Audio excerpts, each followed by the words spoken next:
In one cross-test, the Foundation thought SCP-682, the hard-to-destroy reptile, would bite off more than it could chew with SCP-807, a deadly plate from the Last Chance Diner. This plate makes any food placed on it extra delicious, but also makes them extra unhealthy. So unhealthy that people who eat its food tend to die of massive heart attacks. They use the plate to transmute 2 SCP-682 specials, a mix of 10 kilograms of rotten meat and sharpened bone splinters, 10 liters of rancid mayonnaise, 1 liter potassium cyanide, and 1 kilogram morphine hydrochloride, considered a 5-star course for our pal SCP-682, and fed it to the beast. At first it seemed immobile. Perhaps the monster had been bested, but when D-classes entered to check, the creature's skin ruptured in several areas, ejecting high-pressure jets of its own blood in every direction, killing them all. The reptile was completely fine afterward and eagerly ate a third 682 special. In one cross-test, the hard-to-destroy reptile SCP-682 was made to face off against SCP-689, the terrifying haunter in the dark,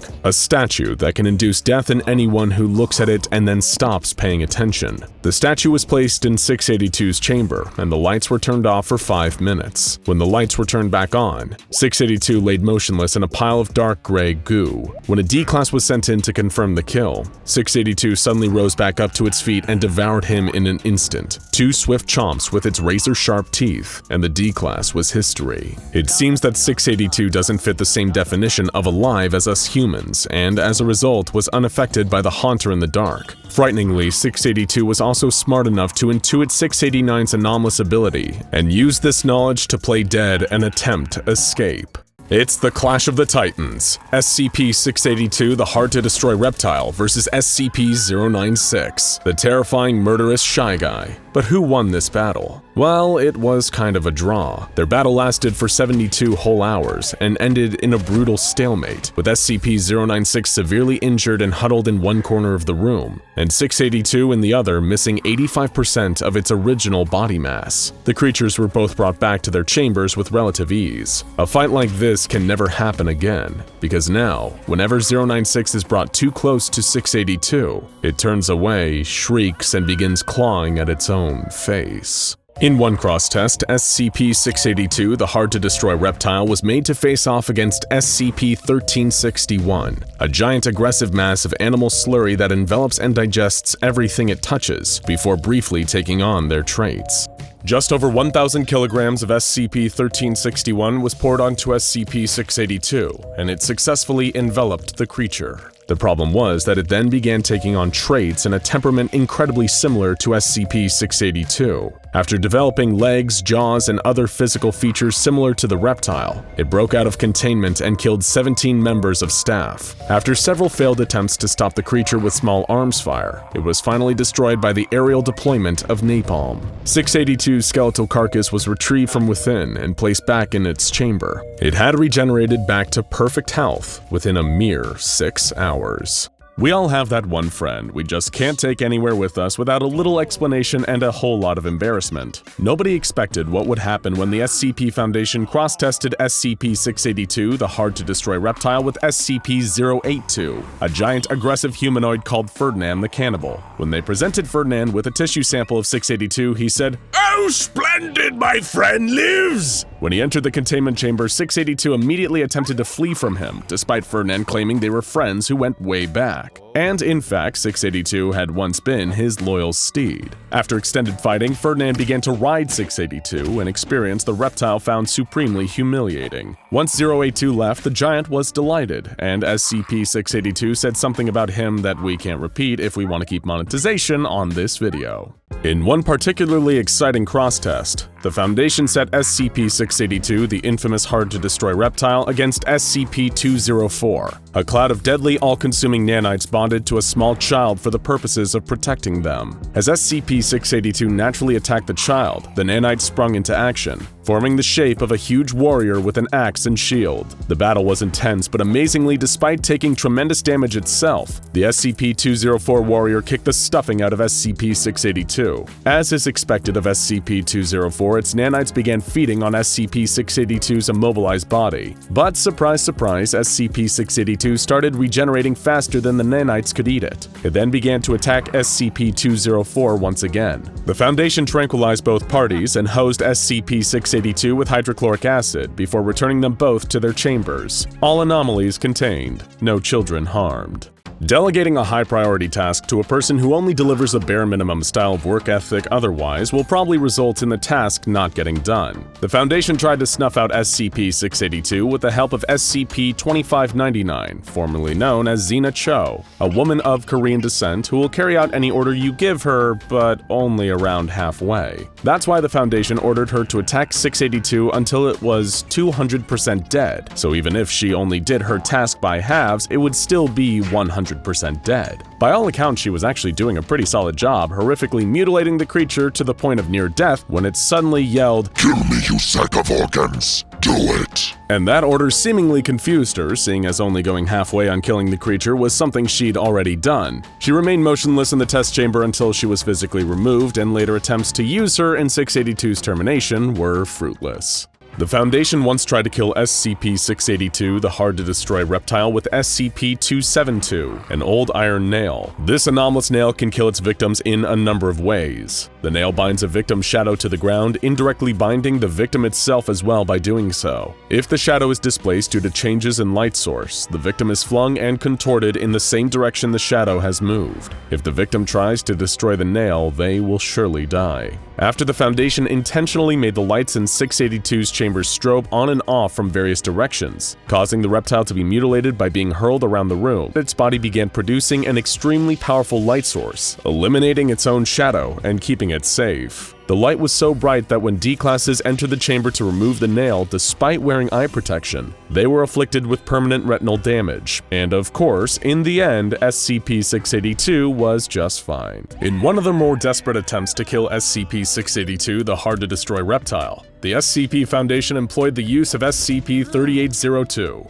a bottle of anti-baldness ointment known as Hair Growth by Dado. But not just any hair. If you apply this to the skin of an adult, they'll break out in huge, painful, tumorous masses that turn into giant Flemish rabbits. This anomalous chemical was spritzed onto SCP-682 by the sprinklers, causing the beast's horrific pain and massive, unchecked tumor growth. As these tumors broke away and became giant rabbits, they tore off 40% of SCP-682's body mass. However, it didn't stick, as SCP-682 ate the rabbits while it was regenerating. Back to the drawing board.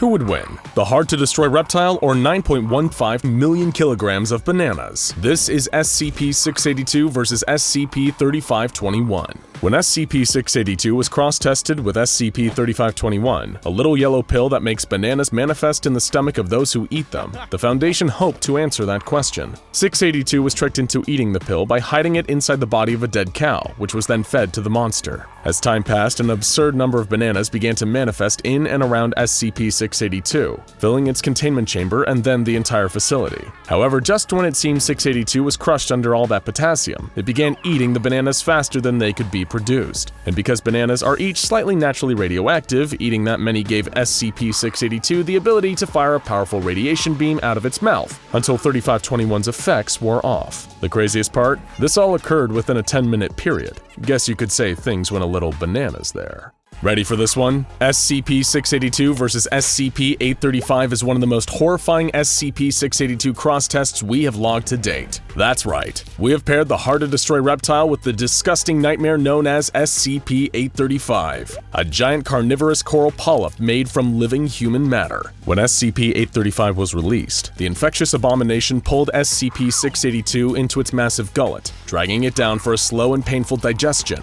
surrounded by the intense pressure and screaming human faces of the beast's fleshy throat. What was eventually ejected was little more than 682's skeleton. However, over time, this skeleton regenerated into a horrific hybrid of SCP-682 and SCP-835. Covered in sticky tentacles, human faces spewing acid, and infectious spores that could turn others into monsters. It breached containment and killed many. The survivors had to be terminated to avoid SCP-835 contamination spreading further.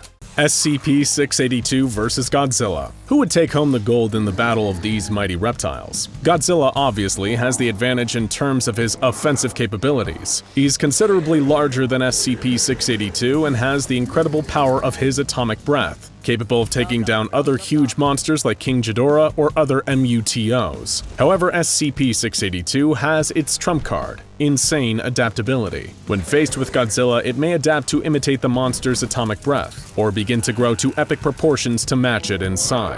In the end, it's hard to know who would win, but a true stalemate seems incredibly likely. It's time for a clash of the titans. SCP-682, the hard-to-destroy reptile, SCP-106, the old man, and SCP-953, the polymorphic humanoid. This wasn't even a Foundation cross-test, just an organic battle that occurred during a massive containment breach. SCP-953 and SCP-106 entered 682's containment chamber, at which point they all began staring at each other, preparing for an attack. 106 began the battle, sinking into the floor and grabbing 953, trying to pull her into his pocket dimension. She then grabbed 682, resulting in all three of them being pulled into the pocket dimension. They all remained there for 5 hours before returning heavily injured from their fight. 106 returned to his chamber, 953 was recaptured by Foundation personnel, and 682 regenerated its 67% body mass loss. All three have refused to speak about the incident since. The cross-test between SCP-682 and SCP-173 with high-precision blades was a complete disaster. Organized by Dr. Shenron, the two iconic monsters were brought into a test chamber and the blades were deployed, cutting both of them into pieces. 2 D-classes were sent in when the vacuum system failed and were killed by SCP-682's blobs of flesh and the newly reformed SCP-173. At this point, the battle began, and 173 attacked the different blobs of 682 flesh. Some blobs fought back, while others reformed into a smaller version of 682 which stared at 173. Just like in the original test, a sniper shot out the eyes of this smaller 682, leading 173 to snap its neck. It then regenerated and stared at 173 for 17 hours before the test was finally ended. When 173 was taken back to its cell, there was a power failure in the hallway, leading to a site-wide containment breach and many deaths. SCP-682 versus the Gate Guardian. Can the giant warrior with a sword hotter than the sun finally kill the hard-to-destroy reptile? When SCP-682 was brought in to hopefully meet its ultimate destruction at the gate the Guardian guards, it quipped, "Is this meant to be the garden? This is not the garden. The garden is far west of here." When the Gate Guardian struck 682, it was grievously wounded, with only a single leg left. As it regenerated, it snarled at the Gate Guardian, saying, "Die. You command me to die. Oh, wouldn't we all like that? But this is my curse for suggesting the fruit." It struck again, and before passing out from its injuries, 682 said, "This is not the garden, and you are not Uriel, pretender."